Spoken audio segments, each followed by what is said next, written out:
All right, so this in particular fuel cell here is not actually a fuel cell. It is a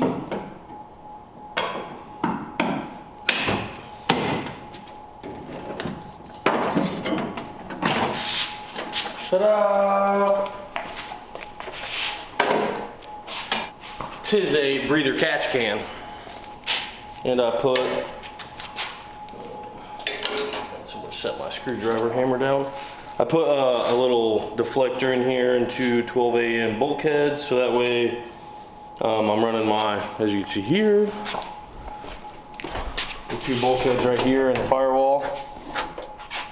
I'm gonna run breather lines back through that panel there into this tank here, and it'll vent out this big old freaking choo-choo train deal there. I'm gonna cut it flush with the deck lid, but this is actually way faster and cheaper than trying to make my own box that fits, because I kind of measured the space before I ordered this.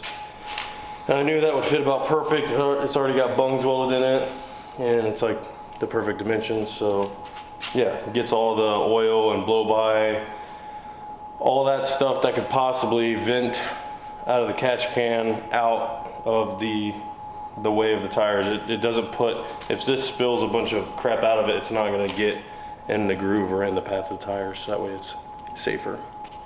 Honestly, I just like the way it looks, and I like to see the steam just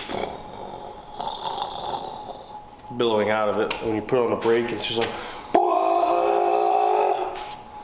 to me that's just really cool, so that's why I built it. If you're gonna be on methanol, or I mean honestly even E85, I would recommend at least E85. You need at least a -10 AN. Methanol or anything like that, M3, M5, you need, I would say, at least a -12. -16 would be best, but I went with -12 just because of the ease of routing and all that. The easiest way I would say to do this is just exactly how I did it. I literally cut a slit in the side of this box. You can look at it right here. I cut a slit in the side, then I got a flat piece of aluminum, I bent a little lip on it. I took that this way, I slid it in there to where that lip is on the outside, and I just welded that lip right here, and then if you see down inside there, when the gas is going here, it deflects down into the little spongy deals that are in the bottom of the tank. They absorb all the oil and all that, and then all the moisture and vapors rise and then come out of there. So what I normally do is exactly what I just did. I set the tank, get the tank mounted, all that, get it sturdy and in place, and then I kind of go from the bottom and I look where this 90 might end up, mark that, drill a pilot hole up, then take my hole saw, drill down, and then you then fit this pipe to the hole. So that way it is perfectly centered in the hole you cut in your nice deck lid. Because if not, then you gotta create a big hole and it sucks, it looks like crap. So that's how you do it.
got the breather lines ran. Kind of got to stretch them a little bit. They're just barely long enough. Back to, ow. Got those ran back to my catch can back here. And then I made my own custom little weld-on deals to my valve covers. Nice and tidy. Almost symmetrical. Well, this bad boy right here is getting it's actually getting grooves cut in the deck of the block. So that way the heads that Brian gave me, they have a solid hoop pressed into the actual head itself.